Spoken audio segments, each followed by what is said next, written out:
श्री कृष्णा। राधे राधे आप सभी को। जय श्री हरि। आज हम बृहस्पतिवार की पावन व्रत कथा सुनेंगे। प्राचीन काल में भारतवर्ष में एक बड़ा प्रतापी और दानी राजा राज्य करता था। वह प्रतिदिन नियम से मंदिर में भगवान का पूजन करने जाता था। वह ब्राह्मण और गुरु की सेवा करता था। उसके द्वार से कोई भी याचक कभी भी निराश होकर नहीं लौटता था।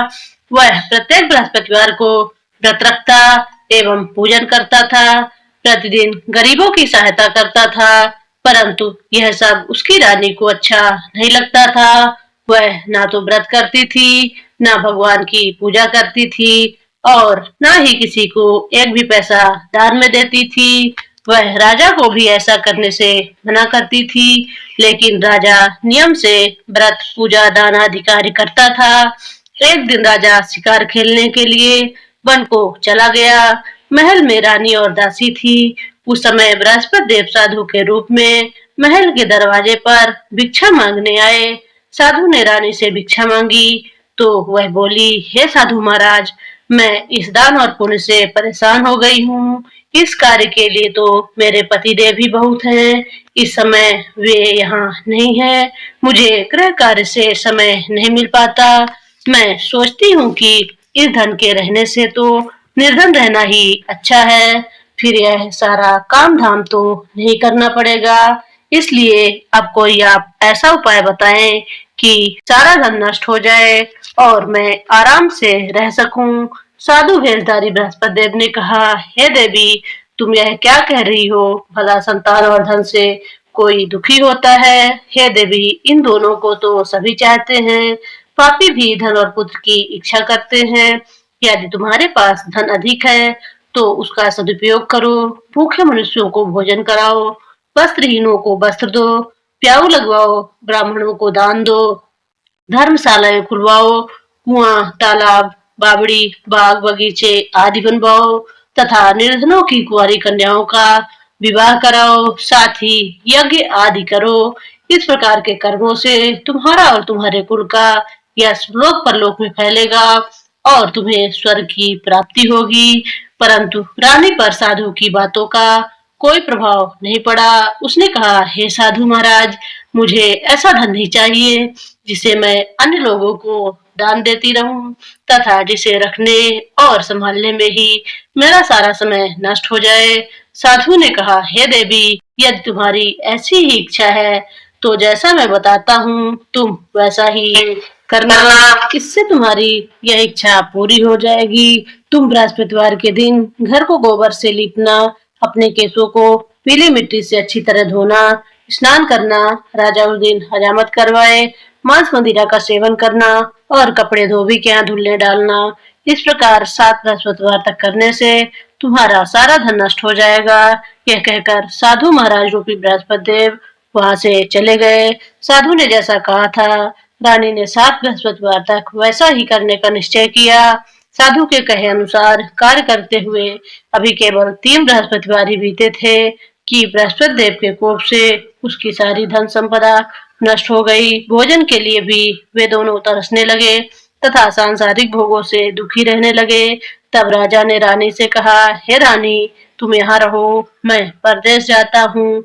यहाँ पर मुझे सभी मनुष्य जानते हैं, इसलिए मैं यहाँ पर कोई कार्य नहीं कर सकता। देश चोरी परदेश भीख बराबर है। यह कहकर राजा परदेश चला गया। वहाँ उसे कोई काम न मिला तो वह जंगल से लकड़ी काटकर लाने और शहर में ले जाकर बेचने लगा। इस प्रकार वह अपना जीवन व्यतीत करने लगा।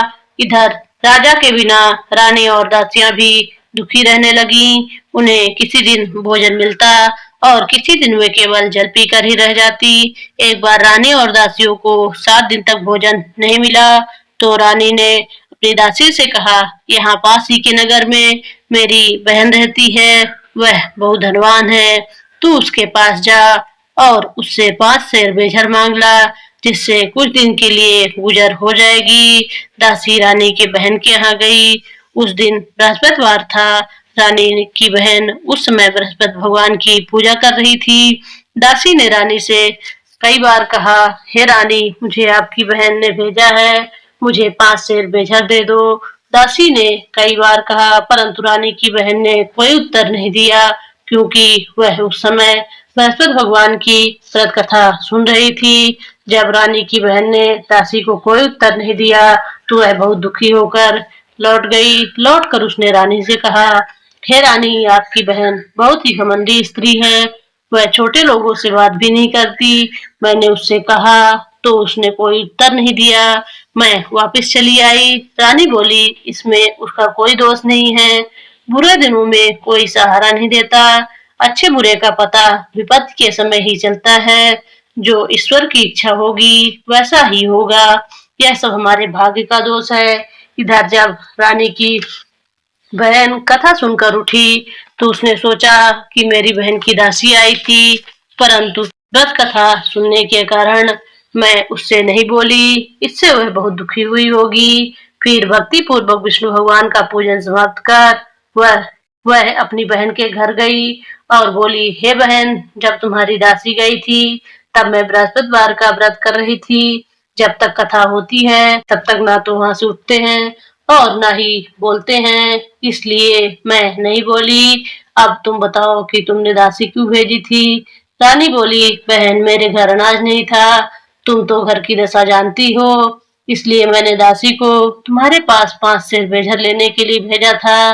रानी की बहन ने कहा, बहन, बृहस्पति देव सबकी मनोकामना पूरी करते हैं, फिर जाकर देखो, शायद तुम्हारे घर में अनाज रखा हो। यह सुनकर दासी ने घर के अंदर जाकर देखा, तो वहां उसे एक घड़ा बेझर से भरा हुआ मिला। उसे बहुत हैरानी हुई, क्योंकि वह पहले भी एक एक बर्तन देख चुकी थी। उसने बाहर आकर रानी को इस बारे में बताया। दासी ने अपनी रानी से कहा, हे रानी, देखो, वैसे भी अन्न के अभाव में तो हम रोज ही व्रत करते हैं, इनसे व्रत की विधि और कथा पूछकर हम भी उस व्रत को किया करेंगे। दासी के ऐसा कहने पर रानी ने अपनी बहन से बृहस्पतिवार के व्रत के बारे में पूछा। उसकी बहन ने बताया, बृहस्पतिवार के व्रत में बृहस्पतिवार के दिन चने की दाल और मुनक्का से विष्णु भगवान का केले की जड़ में पूजन करना चाहिए और दीपक जलाना चाहिए, पीला भोजन करना चाहिए तथा कथा सुननी चाहिए। इस प्रकार करने से बृहस्पति देव प्रसन्न होकर अन्न, पुत्र और धन देते हैं तथा सारी मनोकामनाएं पूर्ण करते हैं। व्रत और पूजा की विधि बताकर रानी की बहन अपने घर लौट गई। रानी और दासी दोनों ने निश्चय किया कि वे बृहस्पति देव का पूजन जरूर करेंगी। 7 दिन बाद बृहस्पतिवार का दिन आया। उन्होंने व्रत रखा। वे घुड़साल में जाकर चना और गुड़ बिन लाई तथा उस चने की दाल बनाकर उससे व गुड़ से केले की जड़ तथा विष्णु भगवान का पूजन की।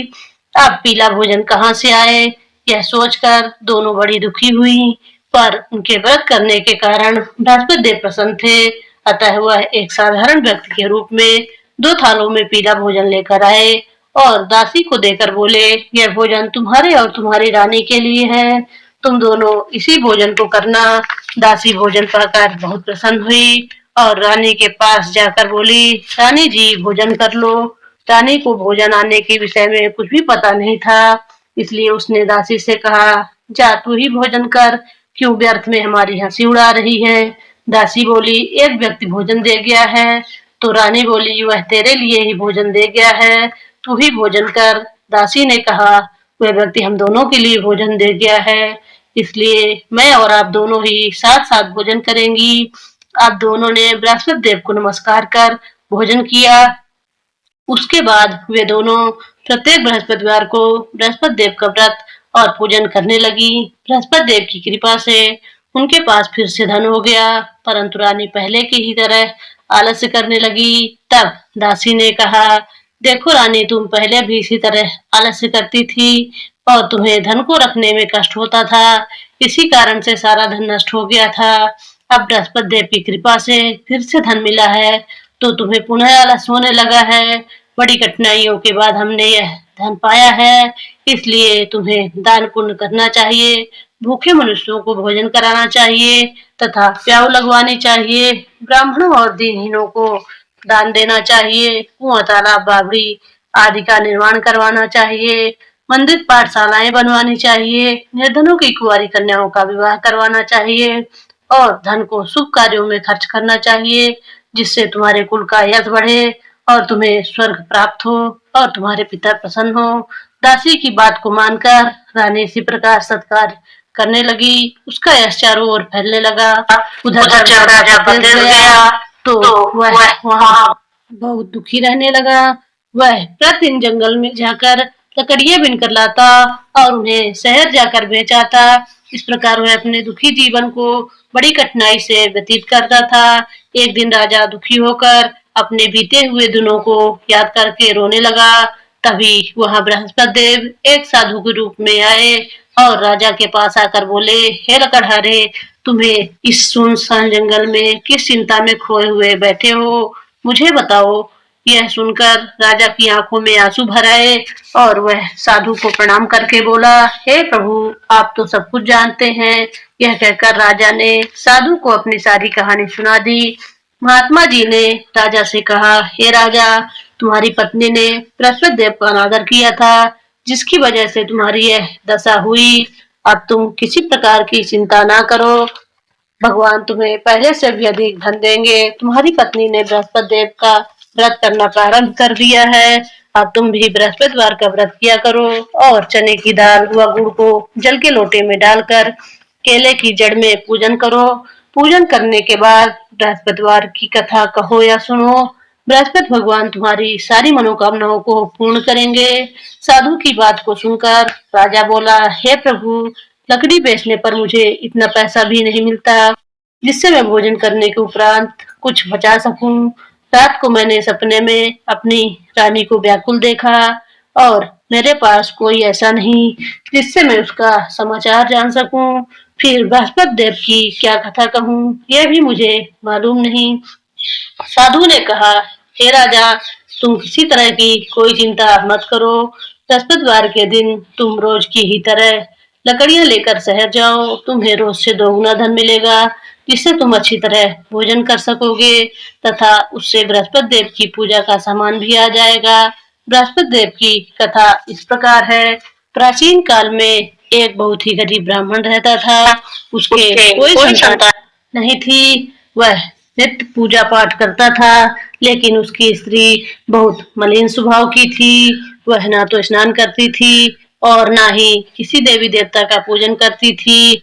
वह सुबह उठते ही सबसे पहले भोजन करती, बाद में ही कोई अन्य कार्य करती। इससे वह ब्राह्मण बहुत दुखी रहता था। वह पत्नी को बहुत समझाता, पर वह कुछ नहीं सुनती थी। भगवान की कृपा से ब्राह्मण की पत्नी को एक कन्या उत्पन्न हुई।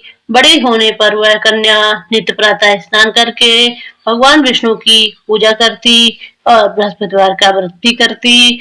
पूजा समाप्त करके विद्यालय जाती तो अपनी मुट्ठी में जौ भर कर ले जाती और विद्यालय के मार्ग में डालती जाती। वे सारे जौ जब सोने के हो जाते तो विद्यालय से लौटते समय उन्हें बिनकर घर ले आती। एक दिन वह बालिका उन सोने के जौ को सूप में फटक कर साफ कर रही थी। तभी उसके पिता ने कहा, बेटी, सोने के जौ को फटकने के लिए तो सूप भी सोने का होना चाहिए। अगले दिन बृहस्पतिवार था। उस बालिका ने व्रत रखा और बृहस्पति देव से प्रार्थना की, हे प्रभु, यदि मैंने सच्चे मन से आपकी पूजा की है तो मुझे सोने का सूप दे दो। बृहस्पति देव ने उसकी प्रार्थना को स्वीकार कर लिया। प्रतिदिन की ही तरह वह बालिका जौ फैलाती हुई विद्यालय चली गई। विद्यालय से लौटकर जौ बीनते समय उसे बृहस्पति देव की कृपा से सोने का सूप मिल गया। उसे घर लाकर वह उससे जौ साफ करने लगी, परंतु उसकी माँ उसी तरह मलिनता से रहती।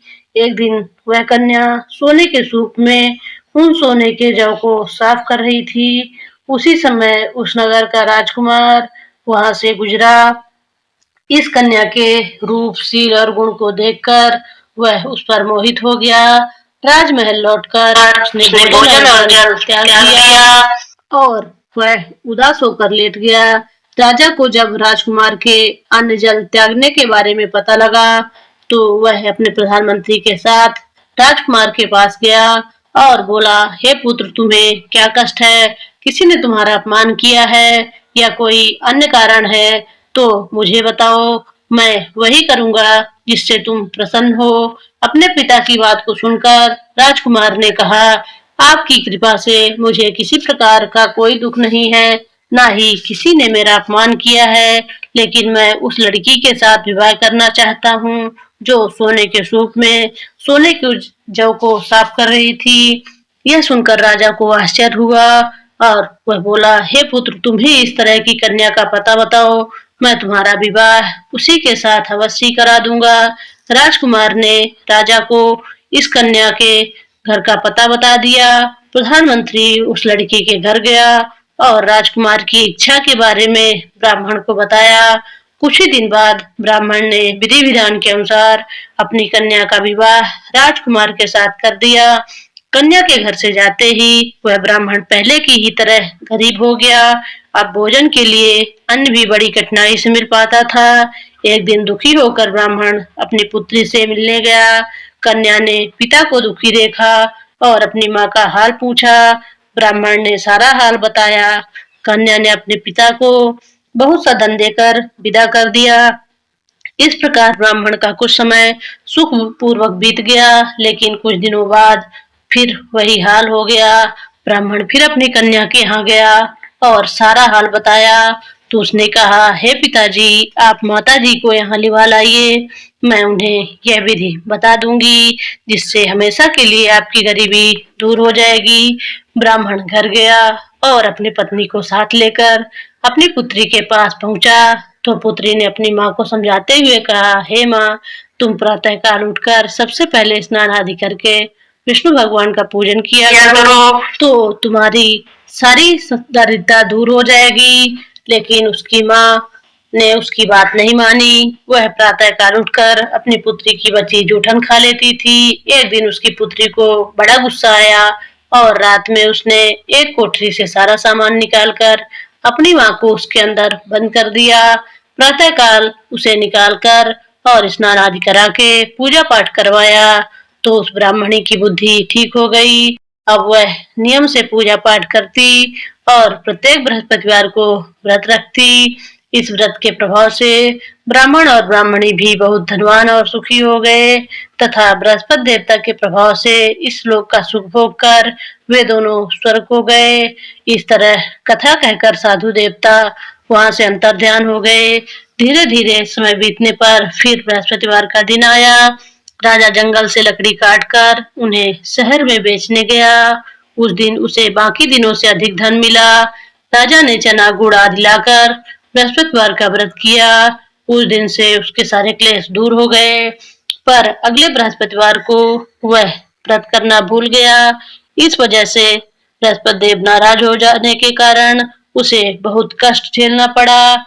उस दिन उस नगर के राजकुमार ने एक विशाल यज्ञ का आयोजन किया और उसने अपने पूरे राज्य में घोषणा करवा दी कि कोई भी व्यक्ति अपने घर में भोजन न बनाए और न ही आग जलाए। सभी लोग मेरे यहाँ आकर भोजन करें।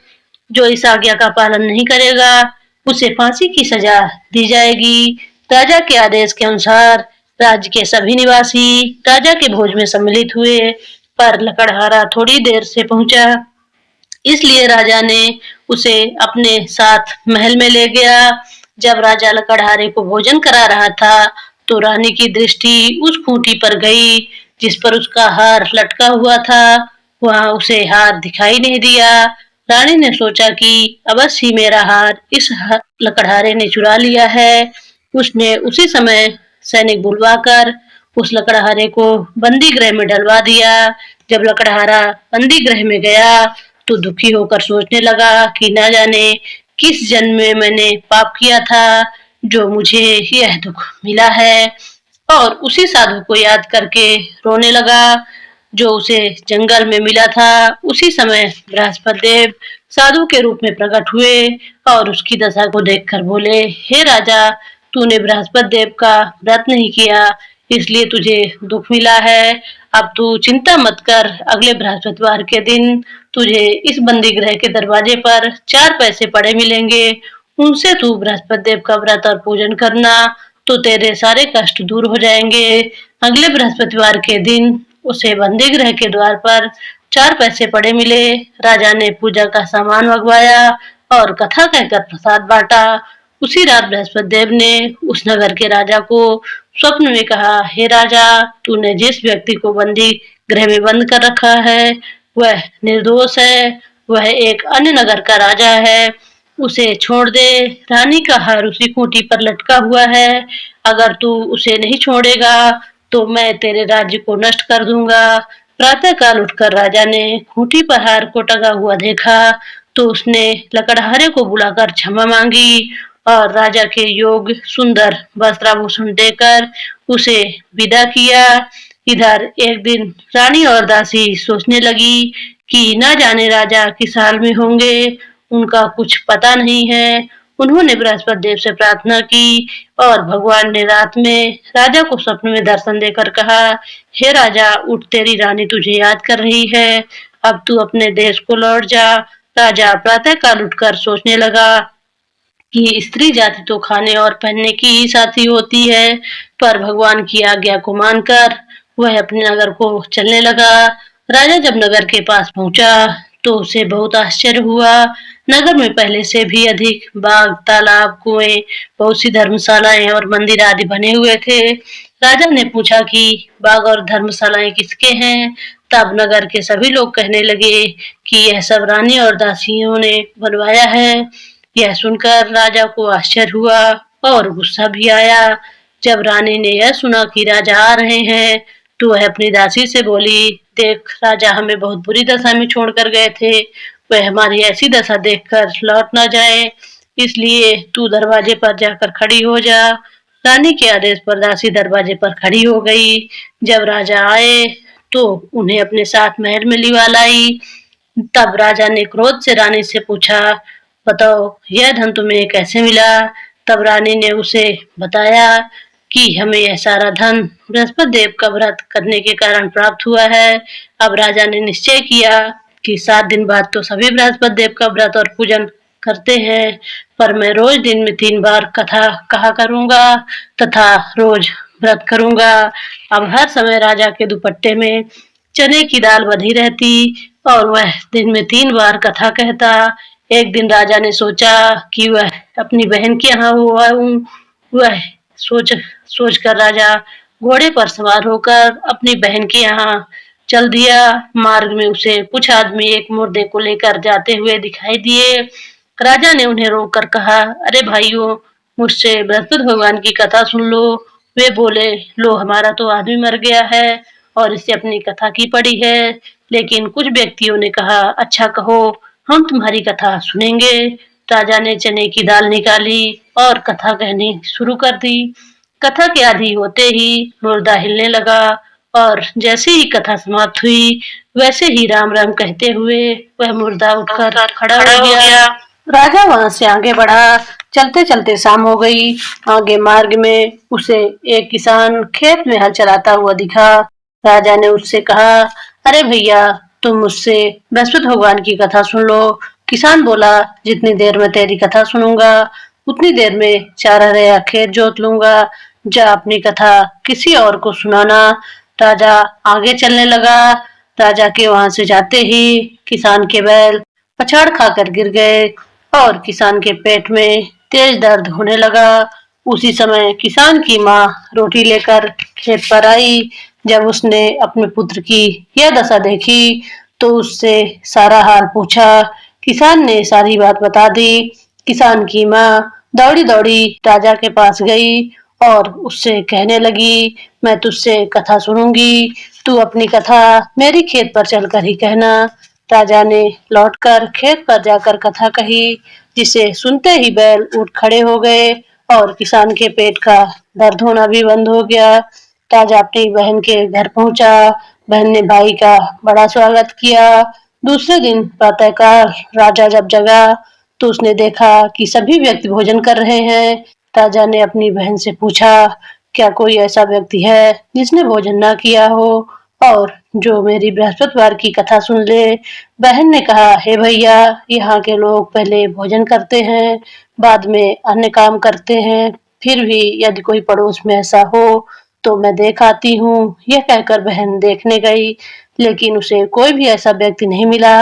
जिसने भोजन ना किया हो। फिर वह पड़ोस के एक कुम्हार के घर गई, जिसका लड़का बहुत दिन से बीमार था। इस कारण उसके यहाँ 3 दिन से किसी ने भोजन नहीं किया था।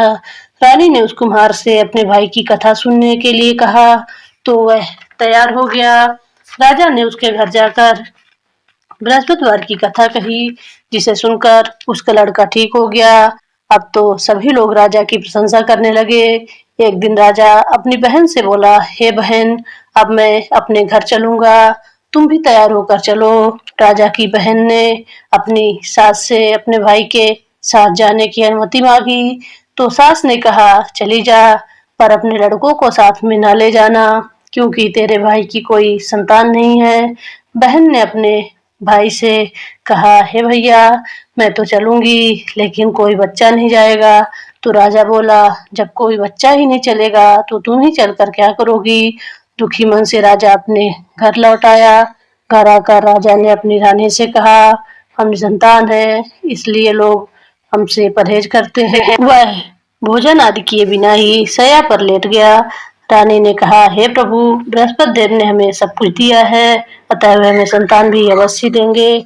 उसी रात बृहस्पति देव ने राजा को स्वप्न में संतान प्राप्त होने का आशीर्वाद दिया।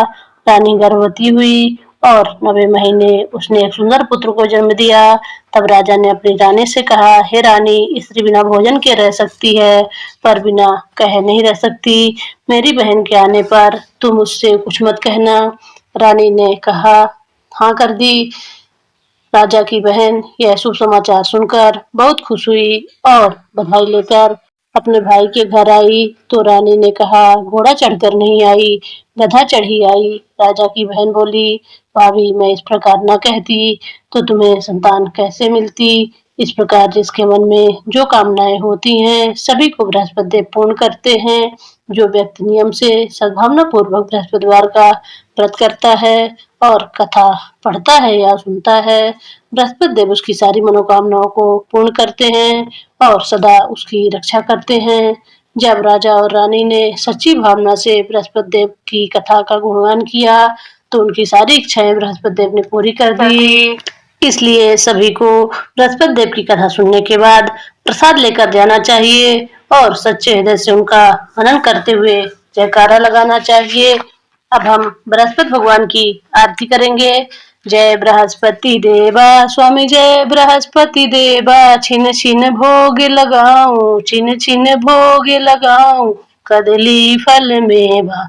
ओम जय बृहस्पति देवा, तुम पूर्ण परमात्मा, तुम अंतर्यामी, स्वामी तुम अंतर्यामी, जगत पिता जगदीश्वर, जगत पिता जगदीश्वर, तुम सबके स्वामी। जय बृहस्पति देवा, ओम जय बृहस्पति देवा, स्वामी जय बृहस्पति देवा,